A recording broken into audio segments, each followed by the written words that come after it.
नमस्ते सदा वत्सले मातृभूमे त्वया हिंदू भूमे सुखम वर्धितोऽहम्।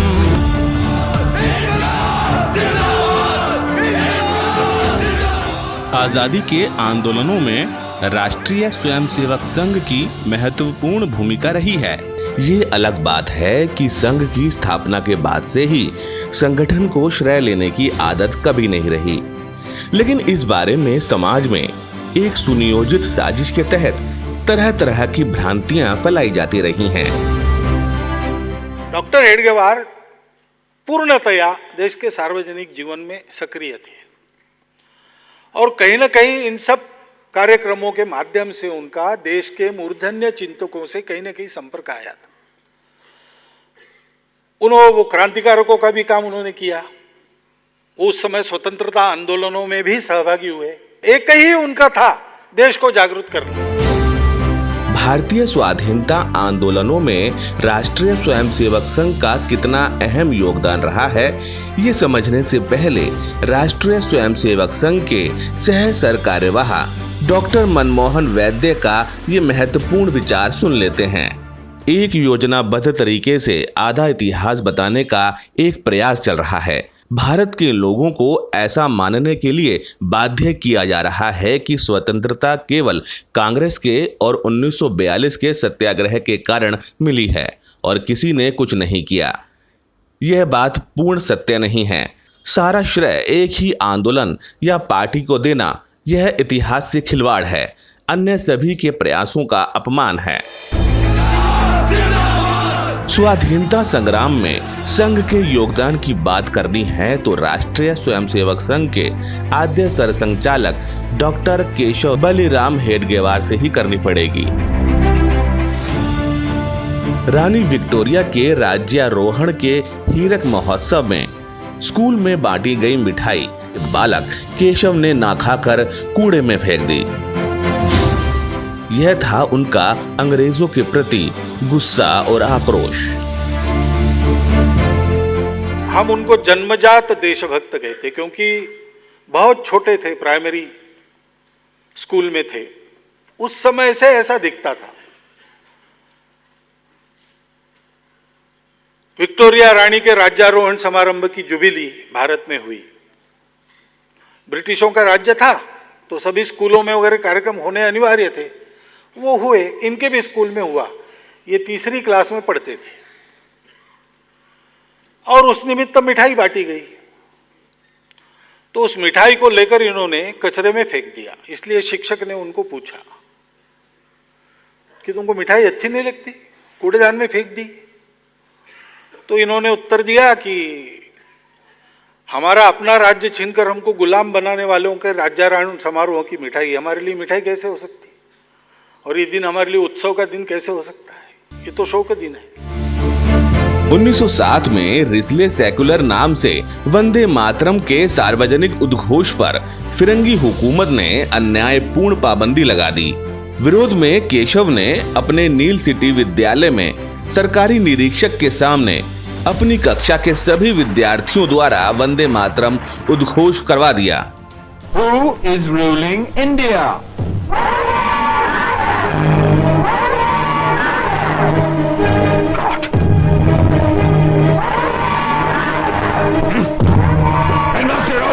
Yes, sir. Who the devil is behind this blasphemy? But sir. If you don't know, find out. Show me the next classroom. इस उद्घोष के चलते उन्हें विद्यालय प्रशासन का रोष सहना पड़ा और सजा के नाते उन्हें विद्यालय से निष्कासित कर दिया गया। स्कूल इंस्पेक्शन के लिए इंस्पेक्टर जब आता था तो प्रत्येक क्लास में उसका स्वागत वंदे मातरम की घोषणा से होता था। तो स्वाभाविक उस समय की सरकार बिफर गई, नागपुर के सारे स्कूल उन्होंने बंद कर दिया और खोज शुरू की, कौन है इसको करने वाले। उसमें एक केशव हेडगेवार थे, इसलिए उनको रस्टिकेट किया गया। डॉक्टरी पढ़ने के लिए मुंबई में सुविधा होने के बावजूद क्रांतिकारियों का केंद्र होने के नाते उन्होंने कोलकाता को पसंद किया। वहां वे क्रांतिकारियों की शीर्षस्थ संस्था अनुशीलन समिति के विश्वास पात्र सदस्य बन गए। पढ़ाई का तो बहाना था, मुख्य उद्देश्य था इनको भेजने का कि वहां पर देश भर के क्रांतिकारकों की कोऑर्डिनेशन कमेटी कलकत्ता में थी, अनुशीलन समिति उसको कहते थे। उस अनुशीलन समिति से संपर्क में आकर ये और वापस छुट्टियों में आएंगे तब क्रांति कार्य सेंट्रल प्रोविंस एंड बेरार के इलाके में स्थापित करें, और दोनों काम डॉक्टर साहब ने बखूबी किए। 1916 में डॉक्टर बनकर वे नागपुर वापस आए। उस वक्त स्वतंत्रता आंदोलन के सभी बड़े नेता विवाहित और अपने परिवार में ही रमे हुए थे। सभी के पास परिवार चलाने के लिए जीविकोपार्जन का कोई ना कोई साधन जरूर था। इसके साथ साथ वे स्वतंत्रता आंदोलन में अपना बहुमूल्य योगदान दे रहे थे। डॉक्टर हेडगेवार भी ऐसा ही सोच सकते थे। घर की परिस्थिति भी ऐसी ही थी, लेकिन उन्होंने डॉक्टरी एवं विवाह नहीं करने का निर्णय लिया। उनके मन में देश को आजादी दिलाने की इतनी तीव्रता और दृढ़ प्रतिज्ञा थी कि उन्होंने अपने व्यक्तिगत जीवन और परिवार को लेकर कोई विचार नहीं किया। उन्होंने अपनी सारी शक्ति, समय, ऊर्जा और क्षमता राष्ट्र को समर्पित कर दिया। एक संकल्प इस सारे कालावधि में उन्होंने लिया कि इस जीवन में अपने को केवल देश के लिए जीना है और कुछ करना नहीं है। कॉलेज की परीक्षा पास होते ही प्रिंसिपल ने उनको कहा कि तुम अगर जाना चाहते हो तो ब्रह्मदेश में, बर्मा में तुम्हारे लिए एक अच्छी नौकरी है, 3000 रुपये वार्षिक वेतन मिलेगा। तो डॉक्टर हेडगेवार ने कहा कि मैंने नौकरी नहीं करना ये तय किया है। वो वापस आ गए।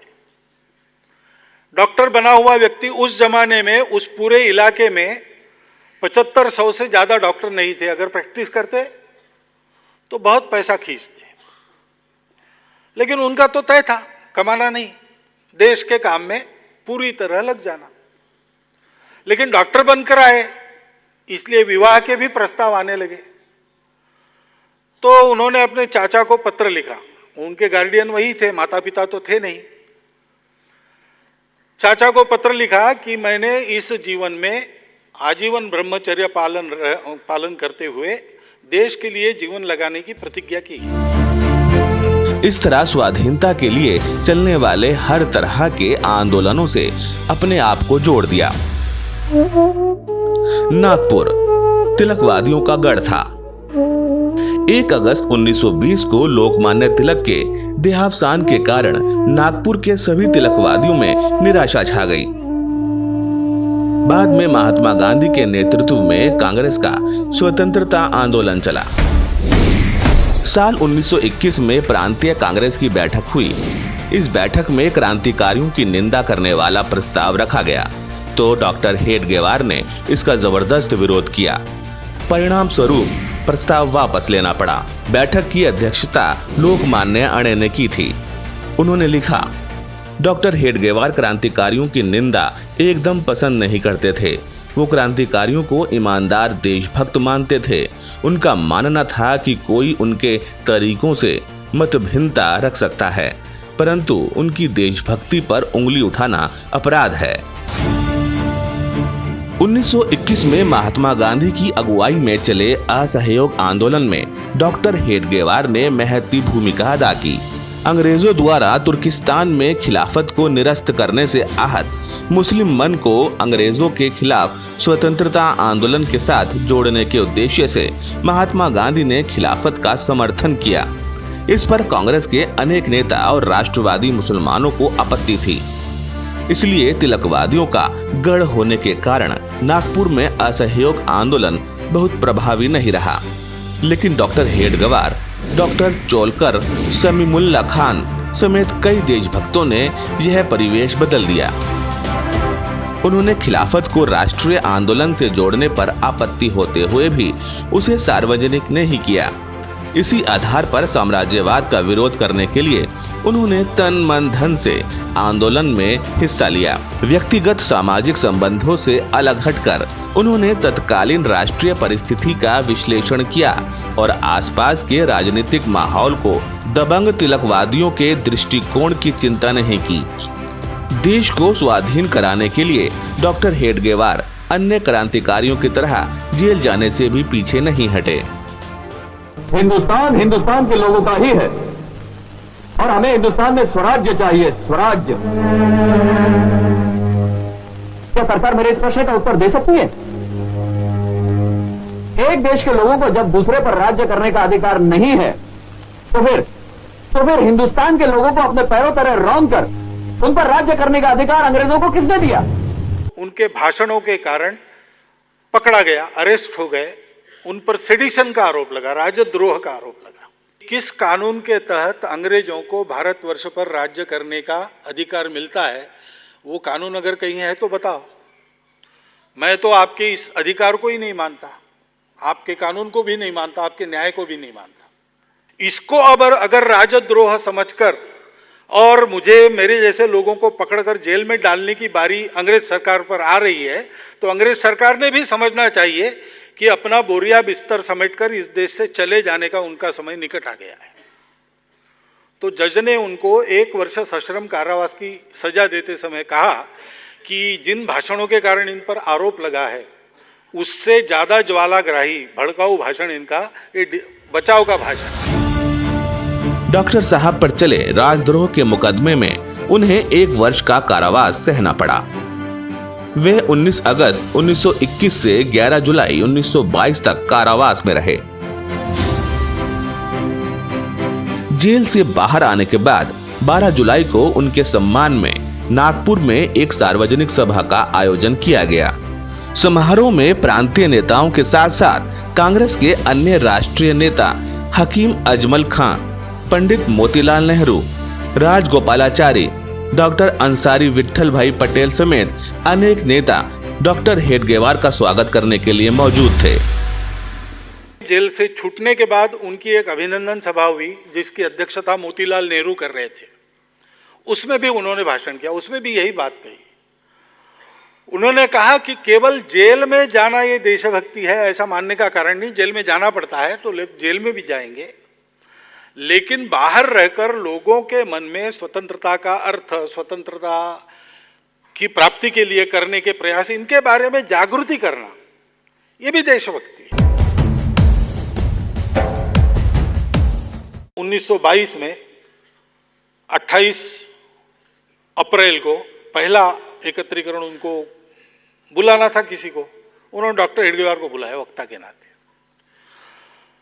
तो डॉक्टर हेडगेवार ने वहां उनको कहा कि गांधी जी का मात्र स्मरण करने से काम नहीं चलेगा, उनके जीवन में जो पराकोटि का त्याग है और संपूर्ण निस्वार्थ भाव से देश समाज के लिए काम करने की जो ललक है उसका हमको अनुकरण करना पड़ेगा। वो सुभाष बाबू से मिले थे, वो सावरकर जी से मिले थे, क्रांतिकारकों से उनका तो संबंध था ही। राजगुरु जब भूमिगत हुए तो नागपुर में, विदर्भ में उनके रहने की व्यवस्था उन्होंने की थी।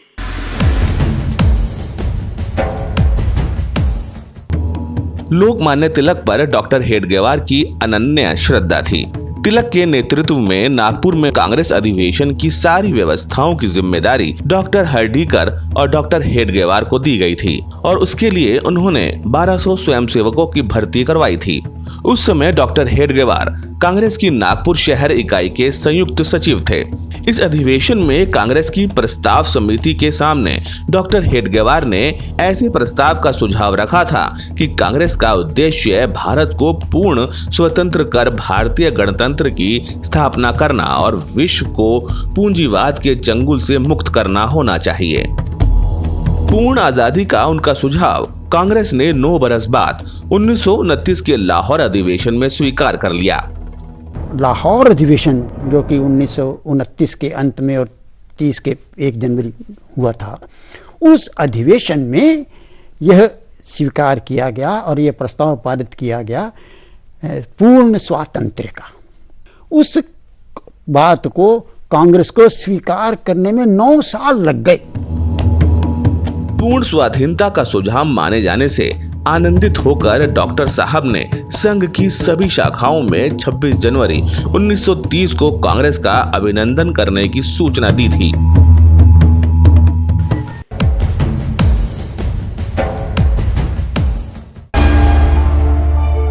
अप्रैल 1930 में महात्मा गांधी के आह्वान पर सविनय अवज्ञा आंदोलन दांडी गुजरात से शुरू हुआ। संघ चालकों की 3 दिवसीय बैठक में इस आंदोलन को बिना शर्त समर्थन करने का निर्णय संघ में हुआ था। संघ की नीति के अनुसार डॉक्टर हेडगेवार ने व्यक्तिगत तौर पर अन्य स्वयंसेवकों के साथ इस सत्याग्रह में भाग लेने का निर्णय लिया और संघ कार्य चलता रहे।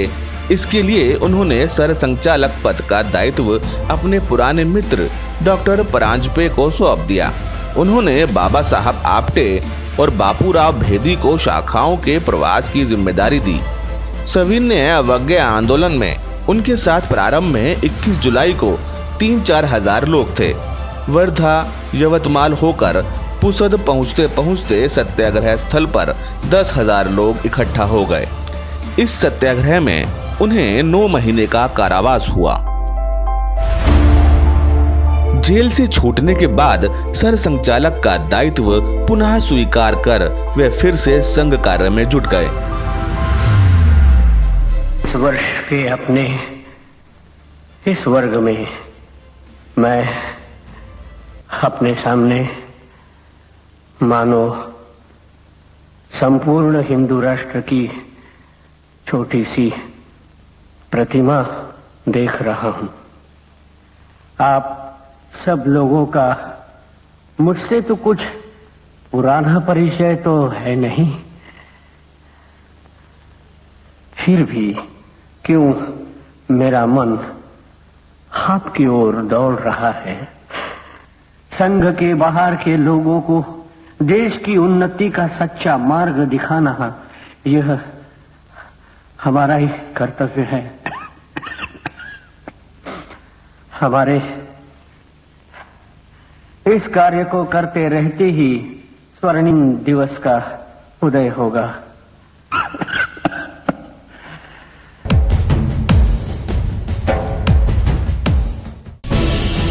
8 अगस्त 1942 को मुंबई के गोवलिया टैंक मैदान पर कांग्रेस अधिवेशन में महात्मा गांधी ने अंग्रेज भारत छोड़ो यह ऐतिहासिक घोषणा की। महाराष्ट्र के अमरावती, वर्धा और चंद्रपुर में विशेष आंदोलन हुए। यहाँ के आंदोलन का नेतृत्व कांग्रेस के उद्धवराव कोरेकर और संघ के अधिकारी दादा नाइक, बाबूराव बेगड़े, अण्णाजी सिरास ने किया। इस आंदोलन में अंग्रेजों की गोली मारने से बालाजी रायपुरकर का बलिदान हो गया। कांग्रेस और संघ स्वयंसेवकों ने मिलकर 1943 के चिमूर में भारत छोड़ो आंदोलन को एक गति प्रदान की। अंग्रेजों के खिलाफ हुए इस संघर्ष में 125 सत्याग्रहियों पर मुकदमा चला और बड़ी संख्या में स्वयंसेवकों को जेल की सजा भुगतनी पड़ी। देश में चले इस आंदोलन में स्थान स्थान पर संघ के वरिष्ठ कार्यकर्ता, प्रचारक स्वयं की प्रेरणा भारत छोड़ो आंदोलन का हिस्सा बन गए।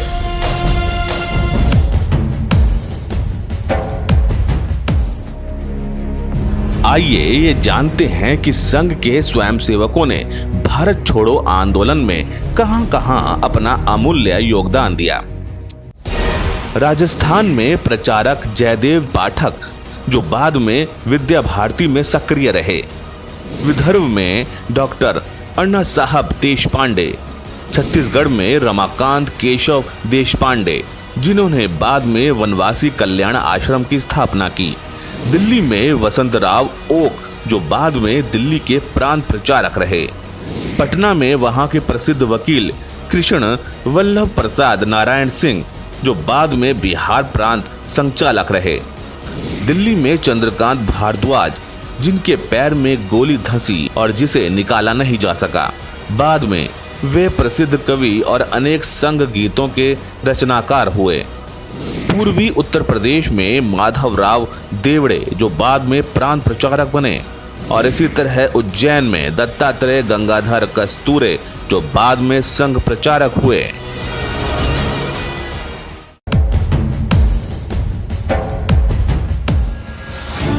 अंग्रेजों के दमन के साथ साथ एक तरफ सत्याग्रह चल रहा था तो दूसरी तरफ अनेक आंदोलनकर्ता भूमिगत रहकर आंदोलन को गति और दिशा देने का कार्य कर रहे थे। ऐसे समय भूमिगत कार्यकर्ताओं को अपने घर में पनाह देना किसी खतरे से खाली नहीं था।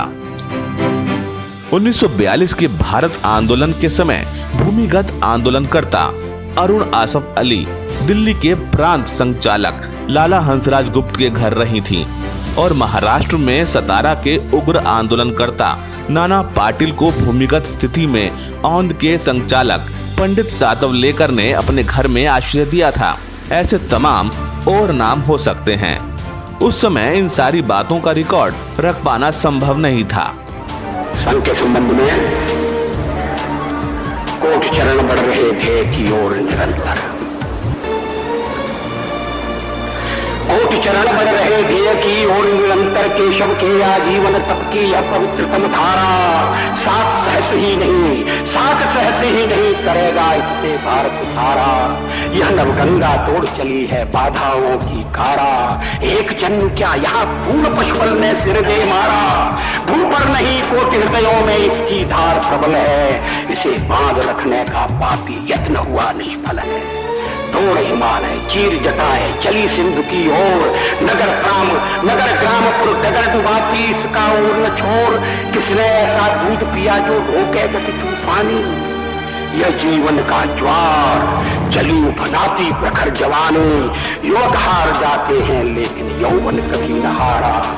एक निमिष की बात नहीं है जिन संघर्ष हमारा, पृथ्वीराज की आंखें जाती स्वप्न न उनके जाते, भर जाते हैं खाओ दाग पर सदा मिट रह जाते, यह जनगंगा जनजीवन का कलमश कलुष बहाती, जो डूबा तो पार हो गया मुक्त लुटाती जाती, मृत में जीवन और जीवितों में ज्वाला सुलगाती, भ्रष्ट भद्र माँ के मंदिर को पुनः पवित्र बनाती, इसके सम्मुख सम्राटों के मस्तक नत होने को, इसके तट पर राज्य बिगड़ने को बनने को, पुण्य पूर्वजों के पौरुष का यह प्रतिफल है, पुण्य पूर्वजों के पौरुष का यह प्रतिफल है, सृष्टिकाल का स्नेह प्रलय का हाकुल जल है, कोटि बिंदु बह रहे सिंधु का आगम रूप धर, कोटि चरण बढ़ रहे थे की ओर।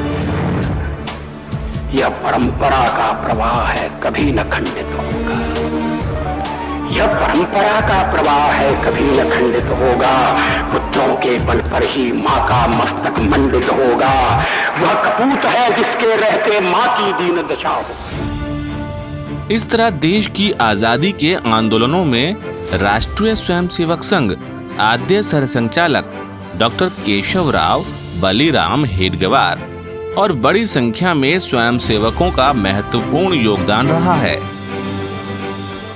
नमस्ते सदा वत्सले मातृभूमे, नमस्ते सदा वत्सले मातृभूमे, त्वया हिंद